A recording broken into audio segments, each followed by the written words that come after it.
Swadikap, good morning, and thank you for joining us on Newsline. We're broadcasting live on NBT Radio Thailand FM 88 and on NBT World. Today is Sunday, October 19th, and you're with me, Surapan Lautharanarit.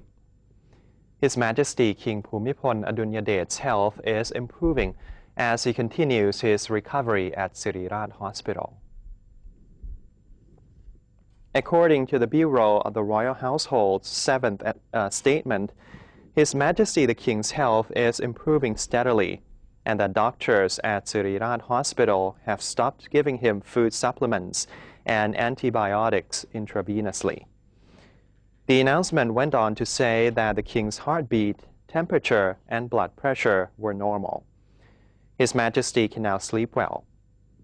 The royal doctors also examined the surgical incision on the king, and the results were satisfactory.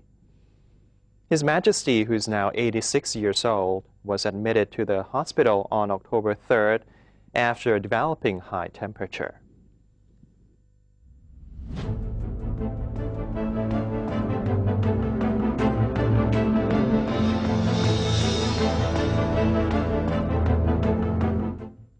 And now let's move on to today's segment of Thailand Moves Forward. Thai Prime Minister General Prayut Chan-o-cha expressed his confidence that the international community had a better understanding on Thailand's situation as a result of his participation in the 10th Asia-Europe meeting or ASEM summit that was wrapped up a day earlier. General Prayut said in an interview that he had proposed 3 strategies in his 3-minute speech to leaders of 53 nations participating in the summit. The 3 strategies are as follows: increasing roles of partnership between the EU and Asian countries, setting up a risk management system to deal with turbulence stemming from connectivity between the 2 regions, and upgrading Europe-Asia free trade agreements. For the bilateral meetings, the Prime Minister said many countries had gained more confidence in the direction of Thailand towards democracy and stability.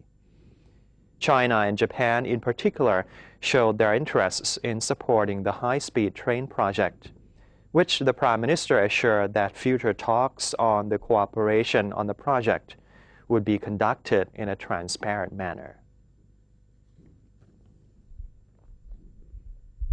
On the sideline of the 10th ASEM summit in Italy, Prime Minister Prayut attended a bilateral meeting with his Lao counterpart to discuss the 2 countries' relationship and cooperation. During his discussion with Lao Prime Minister Thongsin Thammawong, General Prayut lauded the 2 neighbors' relations, which had remained close at all levels for ages. He voiced belief that the strong friendship and cooperation would continue to blossom and bring prosperity to both Thai and Lao peoples. General Prayut stated that Thailand was looking to foster economic partnerships with every nation, especially those located just across the border, as a way to prepare itself for the emergence of the ASEAN community next year. With Laos, he said Thailand was keen on establishing more cooperation in more areas and opening markets for processed agricultural products. The 2 leaders also touched on the topic of regional connectivity, focusing on future projects to construct transport links which would help facilitate trade and tourism between the 2 countries. As Thailand is set to play host to the 5th Greater Mekong Sub-Region or GMS Summit this December 19th and 20th, General Prayut extended his invitation to Mr. Thongsin to join the event as well.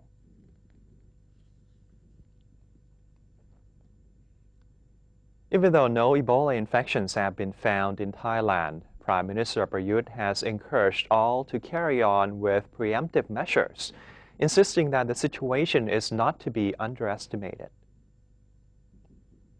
In his statement on television, General Prayut spoke of the Ebola outbreak that had claimed many lives around the world, saying all concerned units in Thailand had been well prepared to prevent and contain the spread of the deadly disease in the kingdom should an infection be detected. He confirmed that no infected persons had been reported so far in the country, and the authorities would continue to be watchful for travelers with suspicious symptoms at airports. As a preparation, the Prime Minister revealed that about 5,000 sets of protective gear and apparatus had been acquired and distributed to health professionals in various parts of the country, while over 29,000 more sets were in the procurement process. He said it was vital to have all equipment, as well as personnel, strategy, and knowledge base ready in case an outbreak occurred. In terms of humanitarian aid for Ebola-affected countries in West Africa, General Prayut admitted Thailand was not yet ready to send its medical staff to the region. Nonetheless, he called on the Thai people to contribute to the relief effort by donating money or necessities. Prime Minister Prayut has affirmed that the security level in the southernmost region of Thailand has been raised following recent incidents, while urging all units to work collaboratively to tackle the insurgency problem. In his weekly address to the Thai people on television, General Prayut cited the southern unrest as a persistent problem that had caused substantial damage on the national economy, especially in the tourism, investment, and industrial sectors. Despite much improvement, he insisted that the government had ordered officials to apply more stringency in all areas, ranging from security operations to development work and the creation of understanding. The Ministry of Interior and all security agencies have been instructed by the Premier to work together in an integrated manner in line with the government's strategy. Meanwhile, the Army Commander-in-Chief and the Internal Security Operations Command have earlier introduced the Tung Yang Dang model, which is expected to be an effective tool in providing better protection for schools in the Deep South. Moreover, the Prime Minister noted that a special committee had been established to serve as the coordinator for the security personnel on duty in the restive region. He then asked the media to present news in a way that would help promote confidence in the government's ability to solve this problem. The private sector has voiced readiness to heed the government's drive to promote increased use of rubber in industries. General Chatchai Sarikalaya, the Minister of Commerce, met with rubber producers to discuss ways to promote more rubber exports and the use of rubber domestically in order to mend the problem of low rubber prices. The minister is slated to hold talks with individual industry groups that include car tire manufacturers, rubber gloves makers, and rubber wood processors next week. Each of the industry groups uses para-rubber in different ways. The minister revealed he has received affirmation from the private sector about the latter having the capacity to increase rubber usage. For exportation, however, regulations must be adjusted and incentives provided for the industries, so the latter would increase export output. Mr. Jain Namchai Siri, Federation of Thai Industries Vice Chairman, affirmed on Friday that the rubber-related businesses are ready to cooperate in raising output. He also expressed belief that rubber usage within the industrial sector can be raised by 100,000 tons if there is a serious drive to make it happen. Meanwhile, Ms. Nantawan Sakuntanak, Director General of the Department of International Trade Promotion, expressed her belief that the rubber price in the world market will not be lower than what it is at present. She explained that the price had abnormally soared over the previous years because of stockpiling that was triggered by worries of an increased demand for rubber. The price has since become lower and more stable. However, she said demand for rubber will definitely increase in the future. Provincial governors have been told to look closer into the plights of people in their provinces especially into the problem of debts incurred from non-formal loans, after a woman set herself on fire upon learning that officials at a government-run help center for the public were unable to help her clear debts worth 1.5 million baht. According to Interior Minister Anupong Jinda, about 400 complaints have been submitted to the government's Damrong Tham help centers in the provinces, and 257 of the cases have been solved, leaving 98 outstanding cases.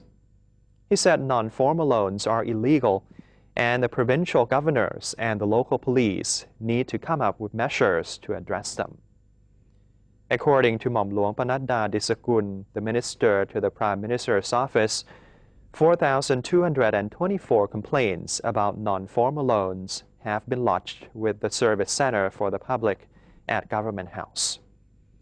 Police General Warapong Chupricha, the Deputy Commissioner of the Royal Thai Police, said the police force possessed a list of the individuals known to be non-formal lenders. The police are monitoring their behavior and will make arrests on any of the individuals if he or she clearly breaks the law. The National Legislative Assembly, or NLA, was unable to conclude whether to accept the impeachment motion against the former House and Senate speakers, while 2 more draft laws were given approval during the latest session. After spending 3 hours examining documents presented by the National Anti-Corruption Commission, NLA members could not yet make a final call whether or not they had the authority to consider the impeachment motion lodged by the anti-graft agency against former House Speaker Somsak Yesuranon and former Senate Speaker Nikom Wairachaphanit for their past attempt to amend the Constitution. A resolution was then made to postpone the consideration in a bid to allow more time for NLA members to review the 5,000-page documents. A new date for decision-making will be assigned by the NLA president. Meanwhile, the bill on the amendment of the Territorial Defense Volunteer Corps Act 1954 was given the green light in all 3 readings at once. At the same time, the Royal Council bill was also accepted in principle in the first reading. The bill seeks to change the name of the Royal Institute of Thailand back to the Royal Council, which was originally granted by King Rama VII.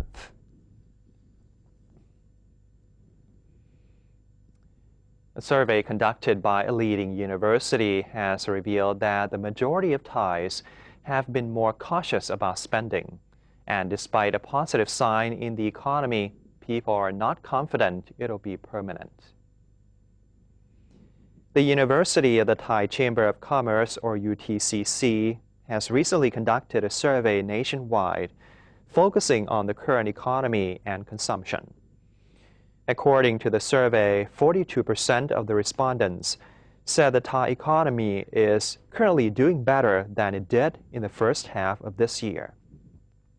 They believe the recovery would really begin in April next year. The survey also revealed that most of the consumers had cut down on their spending due to higher living costs. Other factors contributing to lower spending include rising debts, fixed incomes, and declining farm produce prices. They, however, are not confident that the economy will stay positive that long.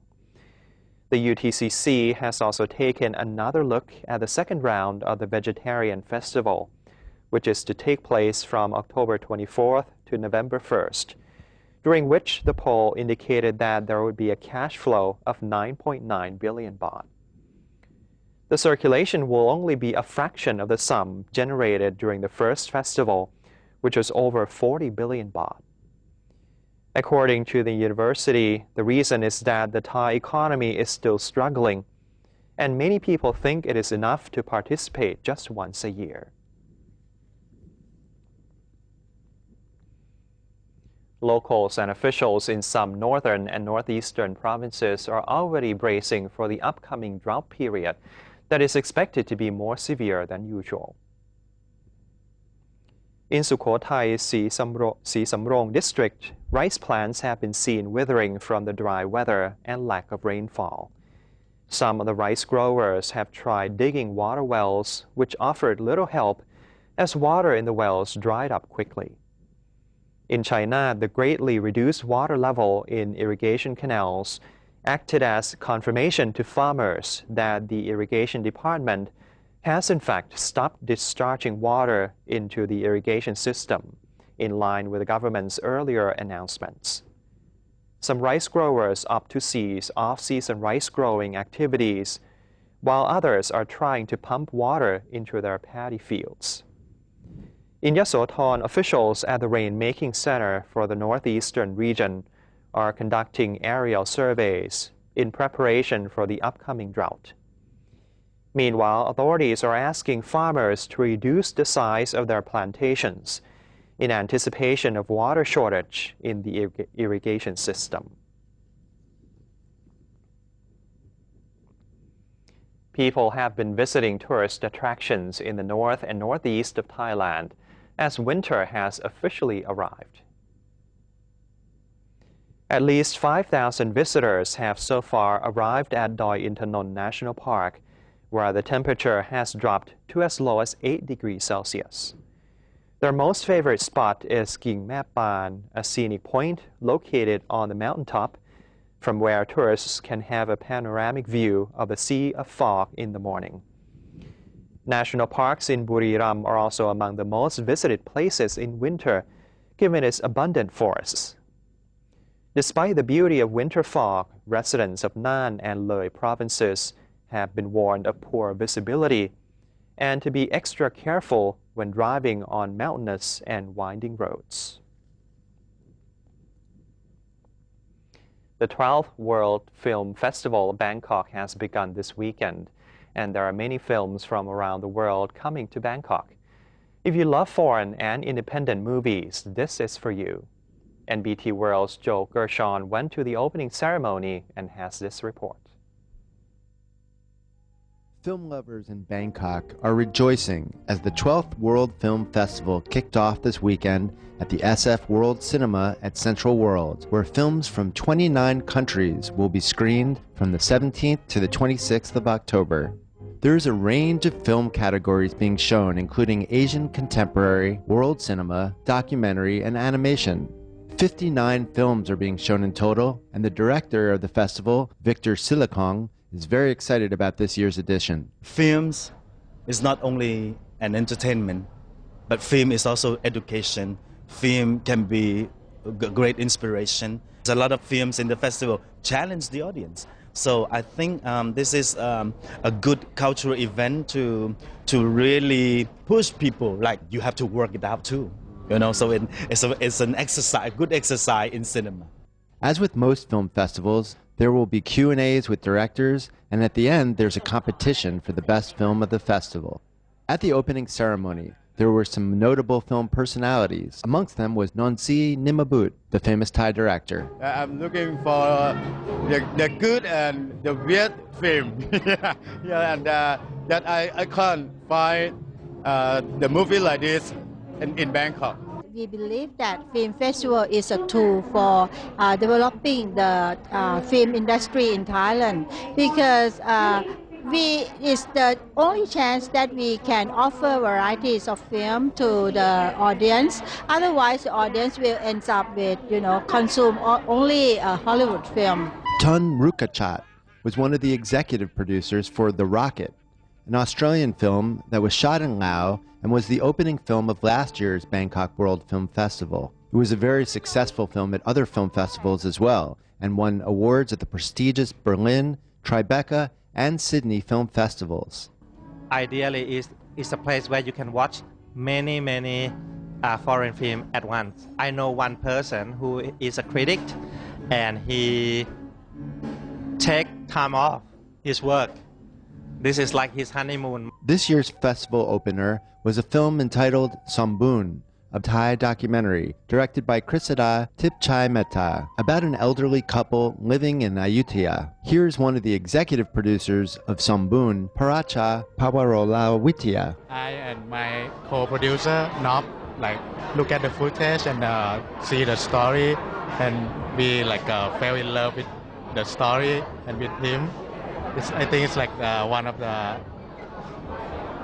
like very touching love story. So if you want to go check out something different and independent on the big screen, go to this year's World Film Festival at Central World until October 26th. That's all for now.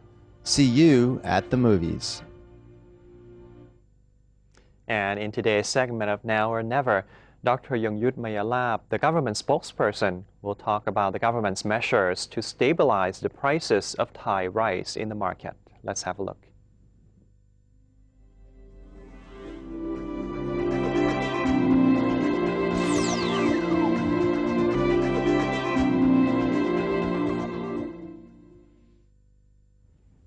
Welcome to Now or Never, the program that updates you on the achievements of the National Council for Peace and Order, or NCPO, and the work progress of the government.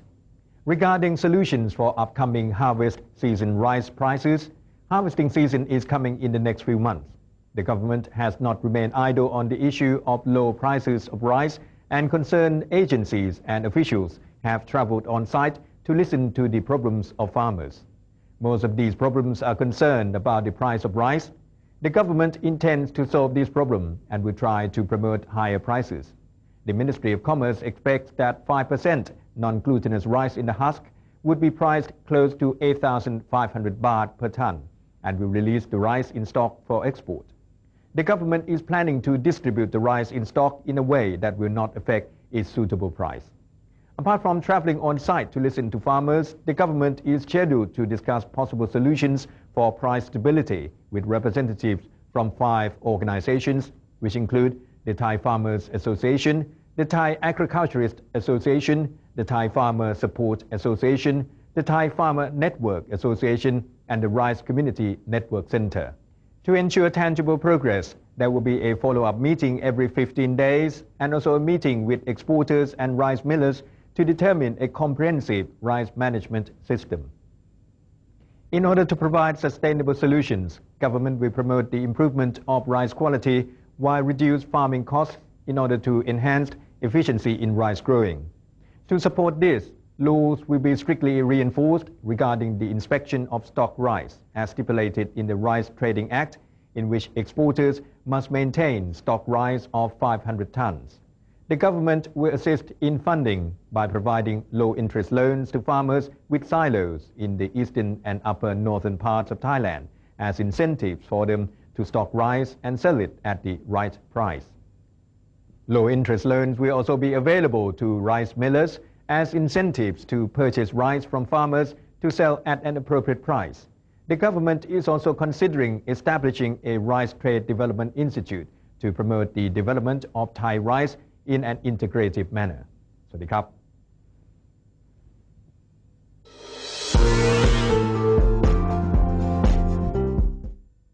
And that's the end of today's edition of Thailand Moves Forward.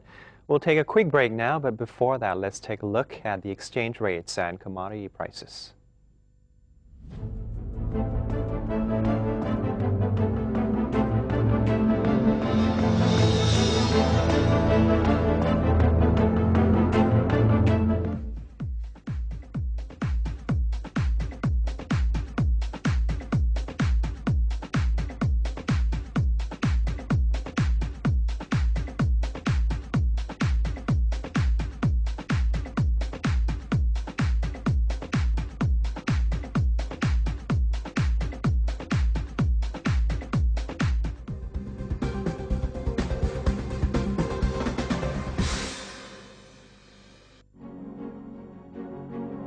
Open the world of information.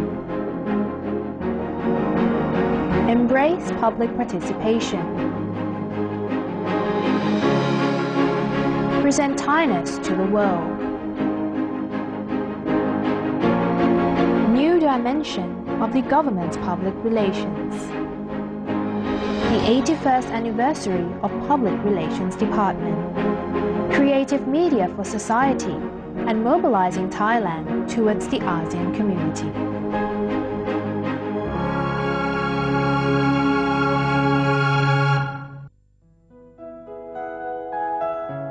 The Institute of Public Relations has long been central to media training for members of both the public and private sectors in Thailand.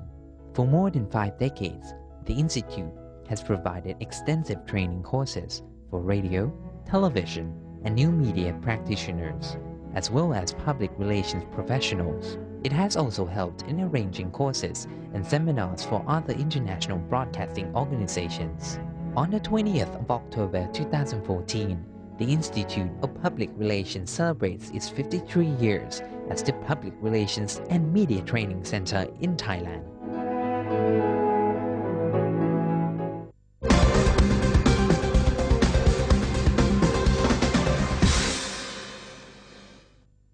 And you're back with us once again on Newsline. And that's a wrap for our edition of Thailand, today's edition of Newsline. And for today, you can also follow us on Facebook. Just simply type in NNT and check out our website, thainews.prd.go.th/newsing. And now we're going to say goodbye with Pai Si Thong Waterfall in Pisanulok Province, which is announced as a new tourist attraction. I'm Surapal Lautara Narit. Thank you for joining us and have a wonderful day. สวัสดีครับ